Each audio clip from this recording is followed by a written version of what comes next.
Hello guys, നമ്മൾ ഇന്ന് കാണാൻ പോകുന്നത് ലവ്ലി റണ്ണറിന്റെ അടുത്ത എപ്പിസോഡാണ്. അതിന്റെ കൂടെ തന്നെ നമ്മൾ ഈ ഡ്രാമ കണ്ടതിന് ശേഷം ട്രൂ ബ്യൂട്ടി കണ്ടിന്യൂ ചെയ്യാം. അതുകൊണ്ട് കുറച്ച് ദിവസം ട്രൂ ബ്യൂട്ടിക്ക് വേണ്ടി നിങ്ങൾ വെയിറ്റ് ചെയ്യുക. പിന്നെ ഞാനിപ്പോൾ ഹോസ്റ്റലിലായതുകൊണ്ട് ഇടയ്ക്കൊക്കെ വീഡിയോസ് ഒന്നും ഇടാൻ പറ്റാതെ കറക്റ്റ് ആയിട്ട്. ഇനി മാക്സിമം ഞാൻ ഇടാൻ നോക്കാം എന്നാണ് വിശ്വാസം. സോ ഇപ്പൊ നമുക്ക് ഇന്നത്തെ എപ്പിസോഡിലേക്ക് പോകാം. ഈ പിംസോളും ഇവരുടെ ഡിപ്പാർട്ട്മെന്റിൽ നിന്ന് ഡാൻസ് കളിക്കുമ്പോഴാണ് അതേസമയം ഇവൾ നാണം കെടുന്നുണ്ട് മറ്റേ ഡാൻസ് കളിക്കുന്ന പയ്യനെ കളിയാക്കി ചിരിച്ചോണ്ടിരിക്കും. അപ്പോഴാണ് ഇത് കണ്ടതോടെ സുഞ്ചിക്ക് നല്ല ദേഷ്യം വരും. എത്ര ധൈര്യം ഉണ്ടെങ്കിൽ ഇംസോളിന് ഇവൻ കളിയാക്കുമെന്ന് പറഞ്ഞ് അതിനുശേഷം അവനും തിരിച്ച് റൂമിലേക്ക് വന്നിട്ട് ഇങ്ങനെ ഇടയ്ക്ക് വെച്ചൊന്ന് ഡാൻസ് നിർത്തിക്കൂടെന്ന് അവളോട് സംസാരിക്കാൻ പോകുമ്പോഴാണ് ഇംസോളും പെട്ടെന്ന് ദേഷ്യത്തി, എടാ മിണ്ടായിരടാ, 1-2 വയസ്സ് മൂത്തയാന്ന് പറഞ്ഞ് നീ പറയുന്നൊക്കെ ഞാൻ കേൾക്കണം. നിനക്ക് കഴിവുണ്ടേ പഠിച്ചിട്ട് ഇവിടെ നിന്ന് ഇറങ്ങിപ്പോടാ. അതല്ലാതെ പനിഷ്മെന്റ് ആയിട്ട് നീ വെള്ളം അടുപ്പിച്ച് നീ മറ്റുള്ളവരെ കളിയാക്കി സന്തോഷപ്പെടുന്നത്. ഒരു ദിവസം വല്ലവരും വെള്ളം അടിച്ച് എന്തേലും അബദ്ധവശം പറ്റിപ്പോയാ അതിനൊക്കെ കാരണം നീ പറയോടാ. അവന്റെ ഒരു ഒന്നിനും കൊള്ളാത്ത പനിഷ്മെന്റ്, ഇറങ്ങിപ്പോടാ ഇവിടുന്ന്. എന്നിട്ട് അവളും ദേഷ്യത്തി ശബ്ദം ഉണ്ടാക്കുമ്പോഴാണ് ഇതൊക്കെ കേട്ട് അവനിങ്ങനെ ചിരിച്ചോണ്ടിരിക്കും. അപ്പോഴാണ് ഇത് കണ്ട ടീംസോളും, ഞാൻ സീരിയസ് ആയിട്ട് പറഞ്ഞ് ചിരിക്കുന്നോളാ. ഏതിന് അവന്റെ തലയിട്ട് ഒരു അടി അടിച്ചിട്ട് ഇനി മേലെ മറ്റുള്ളവരെ ശല്യപ്പെടുത്തില്ലെന്ന് പറഞ്ഞ് അവള് വാൺ ചെയ്തിട്ട് അവിടെ നിന്ന് പോകും. അതേസമയം ഇവളിങ്ങനെ ബിഹേവ് ചെയ്തുകൊണ്ട് കൂട്ടുകാർ മൊത്തത്തിൽ ഷോക്കായി പോകും. അങ്ങനെ അതേസമയം സുൻജാവിന്റെ കൂട്ടുകാരന്മാരായിട്ട് പുറത്ത് കറങ്ങിക്കൊണ്ടിരിക്കുമ്പോഴാണ് ഇംസോളും തിരിച്ച് വീട്ടിലേക്ക് പോകാൻ നോക്കുമ്പോൾ പെട്ടെന്ന് ഇവനെ കണ്ടുടനെ അവള് പതുങ്ങിക്കൊണ്ടേ അവിടെ നിന്ന് ഓടിപ്പോകും. അപ്പോഴാണ് അതേസമയം ഇവനെ കണ്ടിങ്ങനെ ഓടുന്നതൊക്കെ അവന് നോക്കിക്കൊണ്ടിരിക്കും. അങ്ങനെ ഇവരൊക്കെ ഇങ്ങനെ ട്രിപ്പിനെന്ന സമയത്ത് സുൻജയുടെ കൂട്ടുകാരനും അവന്റെ ബാൻഡിനെ വിളിച്ചോണ്ട് പുറത്ത് പെർഫോം ഒക്കെ ചെയ്യാൻ പോയി കാണും. അപ്പോഴാണ് ഇവരുടെ ബാൻഡ് പാടുന്ന പയ്യനും അവന് പഠിക്കാണ്ടെന്ന് പറഞ്ഞിട്ട് അവൻ പെട്ടെന്ന് തന്നെ വീട്ടിലേക്ക് അങ്ങ് പോകും. പക്ഷെ ഇതൊക്കെ കണ്ട് അവന്മാർക്കും സഹിക്കാൻ പറ്റത്തില്ല. കാരണം വല്ല പെർഫോമൻസ് വന്നാൽ പോലും ആ സമയത്ത് ഇവനെ കിട്ടത്തില്ല. അതുകൊണ്ട് ഇവന്മാരും ഇവനെ മെയിൻ സിംഗർ വെച്ചോണ്ട് എങ്ങനെ ജയിക്കാൻ പോകുന്ന ആലോചിച്ചോണ്ടിരിക്കുമ്പോഴാണ് അവിടെ ഉള്ള ഒരു പോസ്റ്ററിനകത്ത് ഒരു കോമ്പറ്റീഷൻ വരാൻ വന്ന കാര്യം ഇവന്മാർ അറിയും. അതേസമയം ഇംസോളാണ് സുൻജയെ പേടിച്ച് അവിടെ നിന്ന് ഇറങ്ങിപ്പോകും. ഷെടാ, ഞാൻ നടന്ന് ഏതോ കാട്ടിനുള്ളിൽ എത്തിയല്ലേ, ഇനി ഇവിടെ നിന്ന് എങ്ങനെയാ മെയിൻ റോഡിൽ പോകുന്നതെന്ന് മാപ്പ് നോക്കാം. എന്നിട്ട് അവള് ഫോൺ എടുക്കുമ്പോഴാണ് ഇത് 2023 അവൾക്ക് മനസ്സിലാകുന്നത്. കാരണം ഇവളുടെ സ്മാർട്ട് ഫോണൊന്നുമില്ല.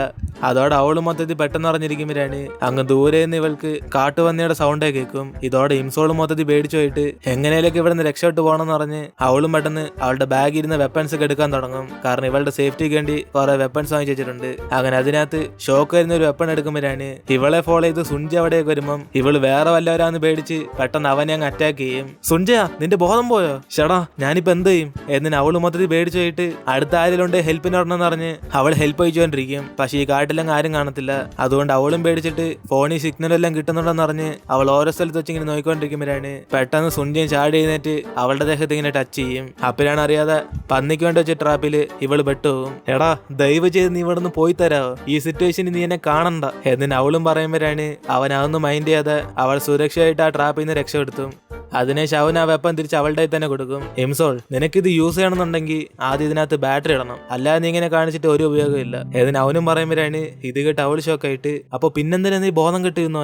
ഞാൻ വിചാരിച്ച് ഷോക്ക് അടിച്ച് നീ വീണായിരിക്കുന്നു. ഓ, ഞാൻ അങ്ങനെ വീണത് നീ എന്റെ മെയിൻ സ്പോട്ടിൽ അടിച്ചോണ്ടാ. അത് കുറച്ച് സെൻസിറ്റീവ് ആയിട്ടുള്ള പാർട്ട്, അതുകൊണ്ടാ നീ ഇടിച്ചപ്പോ ഞാൻ പെട്ടെന്ന് വീണോയെ. പിന്നെ ഈ സമയത്ത് നീ എന്തിനാ ഇവിടേക്ക് വന്ന്? അതിനെന്തെങ്കിലും റീസൺ ഉണ്ടോ? എന്നിന് ഇവരും ചോദിക്കുമ്പോഴാണ് അവളും കുറച്ച് ടെൻഷനായിട്ട് അതെനിക്ക് ട്രിപ്പ് വലുതായിട്ട് ഇഷ്ടപ്പെട്ടില്ല, അതുകൊണ്ട് ഞാൻ തിരിച്ച് വീട്ടിലേക്ക് പോകാൻ വേണ്ടി പ്ലാൻ ചെയ്ത്. ഏതിന് ഇവളോ റീസൺ പറയുമ്പോഴാണ് ഇതെല്ലാം അവന് മനസ്സിലായിട്ട്, ഇംസോൾ, സത്യത്തിൽ ട്രിപ്പ് വെച്ച് നീ എന്നെ കണ്ടതുണ്ടല്ലേ നീ ഇവിടുന്ന് പോകാൻ പ്ലാൻ ചെയ്ത? ഞാനത് കണ്ടായിരുന്നു. നീ എന്നെ കാണുമ്പോഴൊക്കെ എന്നെ മൊത്തത്തിൽ അവോയ്ഡ് ചെയ്തിട്ടാ പോന്നെ. നീ എന്നെ അവോയ്ഡ് ചെയ്യാൻ വേണ്ടി ഇത്ര റിസ്ക് ഒക്കെ എടുക്കുക നീ? ഇല്ല, ഞാൻ അറിയാൻ വയ്യാതെ ചോദിക്കുക. നീ എന്നെ അത്രയ്ക്കും വെറുക്കാൻ ഞാൻ എന്തോ ചെയ്ത്? എന്നിന് അവനും ദേഷ്യപ്പെടുമ്പോഴാണ് ഇത് കേട്ട് അവളും, നിന്നെ എങ്ങനെയാ സുൻജയെ ഞാൻ വെറുക്കുന്നത്? ഞാൻ വീണ്ടും നിന്റെ പുറകെ വന്ന ഒരേഷ സൈക്കോ എന്റെ കൂടെ നീ ബന്ധത്തിലാവുന്നുണ്ട്, അവൻ വീണ്ടും നിന്നെ കൊല്ലാൻ ചാൻസ് ഉണ്ട്. അതുകൊണ്ടാ ഞാൻ നിന്നെ മൊത്തത്തിൽ അവോയ്ഡ് ചെയ്യുന്നത്. എന്നിന് അവള് മനസ്സിൽ വിചാരിച്ചോണ്ടിരിക്കും. പക്ഷെ ഇവള് പുറത്തൊന്നും പറയാത്തോണ്ട് ഇവൻ തന്നെ സമാധാനമായിട്ട്, ശരി എന്നാ ആദ്യം നമുക്ക് ഇവിടെ നിന്ന് പോവാം, നിനക്ക് ഇതുവഴിയൊന്നും വീട്ടിൽ പോകാൻ പറ്റത്തില്ല. എന്നിന് അവനെ അവളും വിളിച്ചോണ്ട് അവിടെ നിന്ന് പോവും. അപ്പരാണ് ഇവരാ കാട്ടിൽ കൂടെ തിരിച്ചു വരുന്നത്. ചേട്ടനെ കണ്ട് ഷോക്കാവും. എടാ, എന്തോടെ ഇവിടെ നടക്കുന്നത്? രണ്ടുപേരും കൂടി ഈ സമയത്ത് അങ്ങോട്ട് എവിടെയൊക്കെ പോയാ? ഏതിന് ചേട്ടനും ചോദിക്കുമ്പോൾ ഇംസോളൊന്നും മൈൻഡ് ചെയ്യാതെ അവൾ തിരിച്ച് റൂമിലേക്ക് അങ്ങ് പോവും. അപ്പരാണ് അവനിങ്ങനെ പുറകെ പോകുന്നുണ്ട്. ചേട്ടൻ അവനെ തടഞ്ഞിട്ട്, എടാ കൊച്ചിറക്ക, നീ എന്റെ അനിയത്തെല്ലാം കിസ് ചെയ്തോടാ. നിന്റെ റിയാക്ഷൻ കണ്ടിട്ട് അവൾ അതിന് ഓക്കെ പറഞ്ഞ് കാണത്തില്ലെന്നാ ഞാൻ വിചാരിക്കുന്നു. കഷ്ടം തന്നെ നിന്റെ അവസ്ഥ. ഏതിന് ചേട്ടനും കളിയാക്കുമ്പോഴാണ് ഇത് കേട്ട് അവൻ അപ്സെറ്റ് ആയിട്ട്, നിങ്ങൾ വിചാരിക്കുന്നതിലൊന്നും സംഭവിച്ചിട്ടില്ല കേട്ടോ. ഡാടാ, എവിടെ പോന്ന നീ? ചുമ്മാ അതല്ല നിന്നെ ഇംസോൾ അവോയ്ഡ് ചെയ്യുന്ന. നിന്റെ ബിഹേവിയറിനൊന്നും പെണ്ണുങ്ങളെ വീഴ്ത്താനൊക്കത്തില്ല. നിനക്ക് എന്റെ അടുത്തുനിന്നല്ല അഡ്വൈസ് ചെയ്യണ പറ, ഞാൻ പറഞ്ഞുതരാം. എന്നിന് ചേട്ടന് ചോദിക്കുമ്പോൾ അതിന്റെ ഒരു ആവശ്യമില്ലെന്ന് പറഞ്ഞിട്ട് അവൻ പോകാൻ നോക്കും. പക്ഷെ ചേട്ടൻ അവനെ വിടാ തടഞ്ഞിർത്തിക്കൊണ്ടിരിക്കും. എടാ, ഈ പെണ്ണുങ്ങളൊക്കെ വീഴ്ത്തുന്ന അത്ര എളുപ്പമുള്ള കാര്യമൊന്നുമില്ല. നീ ചുമ്മാ നേരെ ഇങ്ങനെ അവളെ ഫോളോ ചെയ്ത് പോയാൽ അവളൊന്നും വീഴത്തില്ല. നീ അതിനുവേണ്ടി കുറെ കറങ്ങി പോണം. എന്നിട്ട് ഒരു പോയിന്റ് എത്തുമ്പോൾ അവള് തന്നെ വീണു പോകണം. അതെങ്ങനെയാ സംഭവിക്കുന്നറിയോ? നീ ഇങ്ങനെ കുറെ കറങ്ങുമ്പോൾ നിനക്ക് തന്നെ അവളുടെ പുറകെ കുറെ കറങ്ങിയെന്ന് ഫീൽ വരും. ആ സമയത്ത് നീ സ്ലോ ചെയ്തിട്ട് ഒന്നും കൂടെ സ്പീഡിൽ പറപ്പിച്ച പിന്നെ അവള് നിനക്കുള്ളതായിരിക്കും. ഞാൻ ഈ ടെക്നിക്ക് ഫോളോ ചെയ്യുന്നുണ്ടല്ലോ ഉള്ള എല്ലാ പെമ്പിള്ളേരും എന്റെ പുറത്ത് നീ വന്നോണ്ടിരിക്കുന്നത്. എന്നിട്ട് ചേട്ടന് സ്വയം പൊക്കി ഇങ്ങനെ ചിരിച്ചോണ്ടിരിക്കുമ്പോഴാണ് ഇങ്ങനൊരു അവസ്ഥ കണ്ടിട്ട് അവന് സഹിക്കാൻ പറ്റാതെ ചേടാ ഈ സമയത്ത് ഞാൻ വന്ന് വിട്ടുപോയി അവിടെ. എന്നിട്ട് അവൻ വീണ്ടും രക്ഷപ്പെട്ടു പോകാൻ നോക്കുമ്പോൾ ചേട്ടാ അതിനെ സമ്മതിക്കത്തില്ല. നിക്കടാ അവിടെ, ഞാൻ പറയുന്നത് നീ അല്ലത് വേറെ ആരും കേൾക്കത്തില്ല. നിനക്ക് ഞാനൊരു അഡ്വൈസ് ചെയ്യാം. നിന്നെ ഒരാൾ ഇഷ്ടമല്ലെന്ന് പറഞ്ഞാലും നിനക്ക് ബ്രേക്കപ്പ് ആയാലും നീ അതൊന്നും വലിയ കാര്യമായിട്ട് എടുക്കല്ലേ. ജസ്റ്റ് പോന്നാൻ പോട്ടെന്ന് പറഞ്ഞ് കൂളായിട്ടിരിക്കണം. അതാണ് എന്റെ സ്റ്റൈൽ. എന്നാലും മറ്റുള്ളവരെ കണ്ടിട്ട് ഓ ഇവനെ പെണ്ണുങ്ങൾ എത്ര തെറി പറഞ്ഞാലും ഇവൻ കൂളായിട്ട് നടക്കുന്നെന്ന് പറഞ്ഞ് അവൾമാര് വീണ്ടും നിന്നെ ഫോളോ ചെയ്ത് വരും. മനസ്സിലായോ നിനക്ക്? ഏതിനെ ചേട്ടൻ പറയുമ്പോഴാണ് ഇത് കേൾക്കാൻ അവനൊന്നും മൂടില്ലാതെ ശരിയെങ്കിൽ ഞാൻ ഇവിടെ നിന്ന് പോട്ടെ എന്നാ. എടാ സുഞ്ചയ, നിന്റെ ഫോണൊന്നും എനിക്ക് തരാവോ? എന്റെ ഗേൾ ഫ്രണ്ടിനെ വിളിച്ചിട്ട് എനിക്ക് കിട്ടുന്നില്ല. ഞാൻ വിചാരിക്കുന്നത് എന്റെ ഫോണിൽ റേഞ്ച് ഇല്ലെന്നാ. എന്നിട്ട് ചേട്ടൻ അവന്റെ ഫോൺ വാങ്ങിച്ച് ഗേൾ ഫ്രണ്ടിനെ വിളിക്കുമ്പോഴാണ് ഫോൺ അറ്റൻഡ് ആവും. അതോടെ ചേട്ടന് സന്തോഷത്തി ഓ മൈ ഡിയർ പ്രിൻസസ്, നിന്റെ വോയിസ് കേൾക്കാതെ ഇന്നത്തെ ദിവസം ഫുള്ള് ഞാൻ കഷ്ടത്തിലായിരുന്നു. എന്തോ പറ്റി പ്രിൻസസ്? കുറച്ച് ദിവസമായിട്ട് നീ എന്തെന്നെ ഫോൺ വിളിക്കാത്ത? ഞാൻ വിളിച്ചാലും റിംഗ് ആവുന്നില്ല. ഞാൻ വിചാരിക്കുന്നത് എന്റെ ഫോൺ ചീത്തായി പോയെന്നാ, അതുകൊണ്ട് നിനക്ക് റിംഗ് പോവാത്ത. എന്നിനെ ചേട്ടനും പറഞ്ഞിട്ട് ചിരിച്ചോണ്ടിരിക്കുമ്പോഴാണ് ഇത് കേട്ട് അവന്റെ ഗേൾ ഫ്രണ്ടും പറയും ഒപ്പാ നിന്റെ ഫോണൊന്നും ചീത്തയായിട്ടില്ല, ഞാൻ നിന്നെ ബ്ലോക്ക് ചെയ്ത് വെച്ചേക്കുക, അതുകൊണ്ടാ നിനക്ക് എന്നെ വിളിക്കാൻ സാധിക്കാത്ത. എന്നിന് അവളും പറയുമ്പോഴാണ് ഇത് കേട്ട് ചേട്ടന് ഷോക്കായി. എന്തുവാ എന്നെ ബ്ലോക്ക് ചെയ്തെന്നാ? അതെന്തിനാ? അത് പിന്നെ എനിക്ക് വേറെ ലൈൻ സെറ്റായി. സോറി അപ്പാ, ഇനി എനിക്ക് നിങ്ങളെ കാണാൻ പറ്റത്തില്ല. എടി എന്തുകൊണ്ട് നീ പറയുന്നത്? അതിനർത്ഥം നമ്മൾ തമ്മിൽ ബ്രേക്കപ്പ് ആയെന്നാണോ? പ്രിൻസസ് എന്തുകൊണ്ട് നിന്റെ അനക്കില്ലാത്ത മൈ ഡിയർ പ്രിൻസസ്? എന്നിന് ചേട്ടന് ഫോണിൽ കൂടെ കരയുന്നൊക്കെ സുഞ്ചി അവിടെ നോയിക്കൊണ്ടിരിക്കും. അതിനുശേഷം ചേട്ടനും റൂമിൽ ചെന്ന് പൊട്ടി കരഞ്ഞോണ്ടിരിക്കുമ്പോഴാണ് ഇത് കണ്ട് സുഞ്ചിയും ഓ എന്നെ എത്ര അഡ്വൈസ് ചെയ്തിട്ട് ഇപ്പൊ മൊത്തത്തിൽ തലതിരിച്ചാണല്ലോ ബിഹേവ് ചെയ്യുന്നത്, കഷ്ടം തന്നെ. എന്നിന് അവൻ അടുത്തേക്കൊന്ന് ചേട്ടനെ സമാനപ്പെടുത്താൻ നോക്കും. ഓ നിങ്ങൾ ഫുൾ ഫിറ്റ് ആയെന്ന് തോന്നില്ല, നല്ല സ്മെല്ലുണ്ട്. എന്നിന് ഇവൻ പറയുമ്പോഴാണ് ചേട്ടനും എടാ സ്മെല്ലൊക്കെ വിട്, എന്റെ പ്രിൻസസ് എന്നെ വേണ്ടെന്ന് പറഞ്ഞിട്ട് പോയി. അതിനർത്ഥം ഇനി തൊട്ട് ഞാൻ സിംഗിൾ ആണോ? എന്തുകൊണ്ടാണ് അവൾ എന്നെ വേണ്ടെന്ന് പറഞ്ഞിട്ട് പോയെ? എന്നിന് ചേട്ടനും കരഞ്ഞോണ്ട് അവനെ ഹഗ് ചെയ്യുമ്പോഴാണ് സുഞ്ചി ആശ്വാസപ്പെടുത്താൻ വേണ്ടി അവന് പുറകെ ഇങ്ങനെ തടയെ കൊടുത്തോണ്ടിരിക്കും. അപ്പോഴാണ് ചേട്ടനും പെട്ടെന്ന് ചാടി ചെയ്യുന്നിട്ട് ഇല്ല ഇത് ഞാൻ ഒരിക്കലും വിടില്ല, അവൾ എന്തിനെ ബ്രേക്കപ്പ് ചെയ്യുന്ന എനിക്ക് ഇപ്പൊ തന്നെ അറിയണം. പ്രിൻസസ് ചൈവോൺ ദാ വരുന്നറിയും നിന്നെ കാണാൻ. എന്നിന് ചേട്ടനും ബോധല നടന്നു പോകുമ്പോഴാണ് ഇത് കണ്ട് ഇവന് ഷോക്കായിട്ട് എന്തുവാ ഈ രാത്രി അവിടെ പോന്നിങ്ങേരി? എന്നിന് അവനും പുറത്തേക്ക് ഇങ്ങനെ ഫോളോ ചെയ്ത് വരുമ്പോഴാണ് അതേസമയം ചേട്ടനും കരഞ്ഞോണ്ട് പോകുന്നിട്ട് ഹിംസോളിന്റെ കൂട്ടുകാരും പുറകെ ഓടിച്ചില്ലും. അതിനുശേഷം സുഞ്ചൻ പുറത്തേക്ക് വന്നിട്ട് ഇങ്ങനെ എവിടെ പോയി? എന്നിന് അവനും അങ്ങോട്ട് നോയിക്കൊണ്ടിരിക്കുമ്പോഴാണ് പെട്ടെന്ന് മറ്റേ ഹിംസോളിനെ റാഗ് ചെയ്ത പയ്യനും അവന്റെ ക്രഷിനെ പെട്ടെന്ന് പ്രൊപ്പോസ് ചെയ്യും. യുൻജിയാ നിനക്ക് വേണ്ടി എന്റെ ഹൃദയം പുറത്ത് ഇവിടെ വെയിറ്റ് ചെയ്തോണ്ടിരിക്കുക, അതുകൊണ്ട് നീ ഒന്ന് പുറത്തേക്ക് വരാവോ? എന്നിന് അവൻ അവിടെ നിന്ന് പ്രൊപ്പോസ് ചെയ്യുമ്പോഴാണ് ഇവൻ പ്രൊപ്പോസ് ചെയ്യുന്ന പെങ്കൊച്ചാണ് അവൾ അവിടെ നാണിച്ചുകൊണ്ടിരിക്കും. കാരണം ഇവൾക്ക് അവനോട് ക്രഷ് ഉണ്ട്. അങ്ങനെ അവൾ വരുന്നവരെ ഇവനും പുറത്തുനിന്ന് ശബ്ദത്തിൽ പ്രൊപ്പോസ് ചെയ്യുമ്പോഴാണ് ഇവന് വന്നപ്പോ തൊട്ടേ വയറിളക്കം ഉള്ളതുകൊണ്ട് പെട്ടെന്ന് വീണ്ടും ലൂസ് മോഷൻ ആകും. എന്റെ പൊന്നോ എനിക്ക് ഇപ്പൊ തന്നെ വയറിളക്കണം. ഇവന്മാർക്ക് പുറത്തേക്ക് പോകാൻ വേറെ സമയം കിട്ടിയില്ല. അവള് വരുവോ എന്തോ ഇവര് പുറത്തു വരുന്നാ തോന്നുന്നത്. എന്നിന് അവന് നൈസിന് അവിടുന്ന് ബാത്റൂമിലേക്ക് ഓടിച്ചില്ലും. അതേസമയം ഇതെല്ലാം സുഞ്ചിനെ കണ്ടോണ്ടിരിക്കുമ്പോഴാണ് അവിടുത്തെ ബാത്റൂമിന്റെ ഡോറാണ് അകത്തിരുന്ന് ക്ലോസ് ചെയ്യാൻ പറ്റത്തില്ല, കാരണം അത് പൊട്ടിപ്പോയിരിക്കുക. അപ്പോഴാണ് അവനും അവിടെ സുഞ്ച നിൽക്കുന്നിട്ട് ഈ ഡോർ ഒന്ന് പിടിച്ചു നിൽക്കാമെന്ന് പറഞ്ഞ് അവന് ഹെൽപ്പിന് വിളിക്കും. അങ്ങനെ ഇവന് സഹിക്കാൻ പറ്റാതെ പാവം തോന്നി ഹെൽപ്പ് ചെയ്തോണ്ടിരിക്കുമ്പോഴാണ് പെട്ടെന്ന് അവൻ ഓർമ്മ വരുന്നത് ഇവനല്ലേ ഇംസോൾ ഡാൻസ് കളിക്കുന്നുണ്ട് കളിയാക്കി ചിരിച്ചെന്ന്. അതോടെ അവനും ദേഷ്യത്തി ആ ഡോർ തുറന്നിട്ടിട്ട് അവൻ അവിടെ നിന്ന് പോകും. അങ്ങനെ ആ സമയം നോക്കി അവിടെ ഉള്ള എല്ലാരും കൂടെ അവന്റെ ക്രഷിനെ വിളിച്ചോണ്ട് പുറത്തേക്ക് വരുമ്പോഴാണ് ഇവൻ ബാത്റൂം വന്നുണ്ട് ഇത് കാണാനാണ് വിളിച്ച നാണില്ലാത്തെന്ന് പറഞ്ഞ് അവരുടെ ശബ്ദം ഉണ്ടായിക്കൊണ്ടിരിക്കും.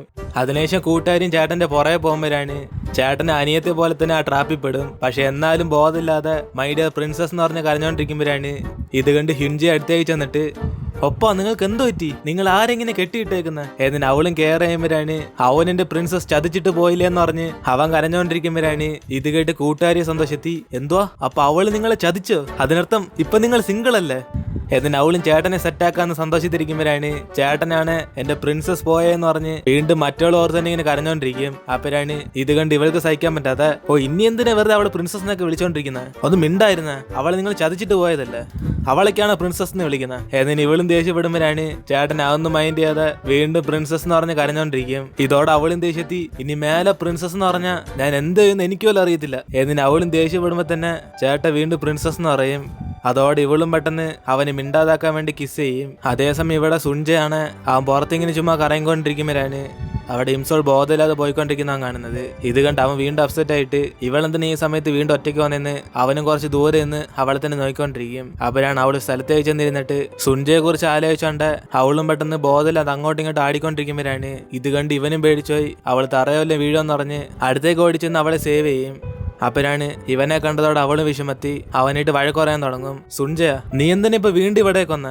ഞാൻ നിന്നോട് വെറുപ്പ് മാത്രമല്ലേ കാണിക്കുന്നുള്ളൂ, പിന്നെന്തിനാ നീ എന്നെ വന്നിങ്ങനെ കെയർ ചെയ്യുന്നത്? സുൻജയ, നിനക്ക് എന്തുവാടാ പ്രശ്നം? ഞാനിന്ന് എത്ര വഴക്ക് പറഞ്ഞാലും നീ വീണ്ടും വീണ്ടും എന്നെ എന്തിനാ ഫോളോ ചെയ്യുന്നത്? എനിക്ക് എന്ത് വേണമെങ്കിലും പറ്റിക്കോട്ട്, അതിനെക്കുറിച്ച് നീ എന്തിനാ വിഷമിക്കുന്നത്? ഞാൻ നിന്നോട് മുമ്പേ ഒരു പ്രാവശ്യം പറഞ്ഞിട്ടില്ലേ നീ നിന്നെ കുറിച്ച് മാത്രം വിഷമിച്ചാൽ മതിയെന്ന്? ഞാൻ നിന്നോട് വെറുപ്പ് കാണിക്കുന്നുണ്ട്, ഞാനൊരു മോശമായ പെൺകുട്ടിയാ നീ വിചാരിച്ച് നിന്റെ മൈൻഡിൽ നിന്ന് എടുത്തു കളഞ്ഞോടെ എന്നെ? അതൊന്നും ചെയ്യാതെ നീ എന്തിനാ വീണ്ടും എന്റെ പുറകെ വന്ന് നീ ആ ഡേഞ്ചറിൽ തന്നെ പെട്ടുപോകുന്നത്? ഏതിന് ഇവളും പറഞ്ഞ കരയുമ്പോഴാണ് ഇത് കേട്ട് അവനൊന്നും മനസ്സിലാവാതെ, ഡേഞ്ചറോ, നീ അതിനെ കുറിച്ചാ പറയുന്നത്? ഏതിന് അവനും ചോദിക്കുമ്പം അവളും തിരിച്ചൊന്നും പറയാതെ അവന് ദേഹത്ത് ചാഞ്ഞിങ്ങനെ കരഞ്ഞോണ്ടിരിക്കും. അപ്പോഴാണ് അവനും ചെറുതായിട്ട് ഷൈ ആയിട്ട്, ഐ എം സോൾ, മതി നിനക്ക് ഓവർ ഫിറ്റ് ആയെന്നാ തോന്നുന്നു, ഞാൻ എന്തായാലും നിന്നെ ദേഷ്യപ്പെടുത്തിട്ടുണ്ടെങ്കിൽ സോറി. ഏതിന് ഇവനും പറയുമ്പോഴാണ് അവള് വീണ്ടും കരഞ്ഞോണ്ട് അവൾക്ക് എന്ത് സംഭവിച്ചാലും ഇവൻ അതിനെക്കുറിച്ചൊന്നും മൈൻഡ് ചെയ്യേണ്ടെന്ന് അവനെ വീണ്ടും വാൺ ചെയ്തോണ്ടിരിക്കും. അതിനെ ശിവൻ അവള് പൊക്കിയെടുത്തോണ്ട് തിരിച്ച് റൂമിലേക്ക് പോയിക്കൊണ്ടിരിക്കുമ്പോഴാണ് അവളും ബോധമില്ലാതെ അവൻ ഇവൾക്ക് വേണ്ടി പാടിയ പാട്ട് അവളിങ്ങനെ പിറുവിറുത്തോണ്ടിരിക്കും.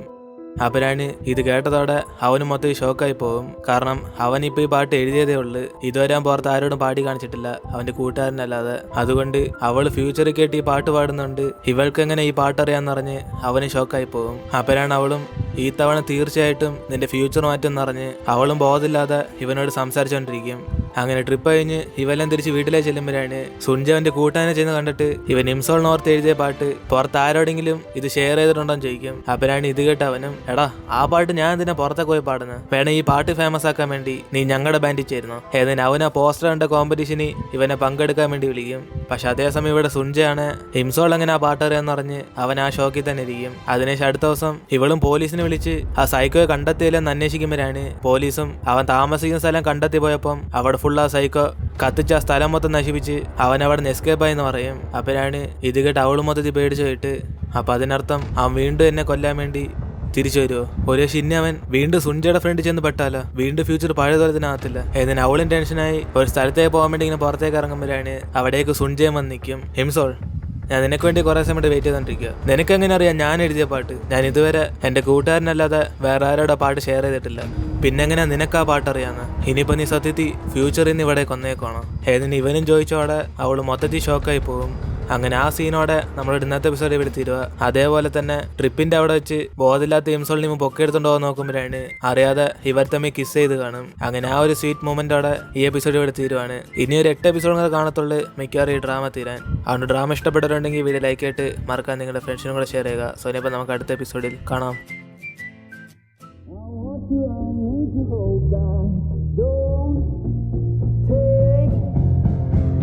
This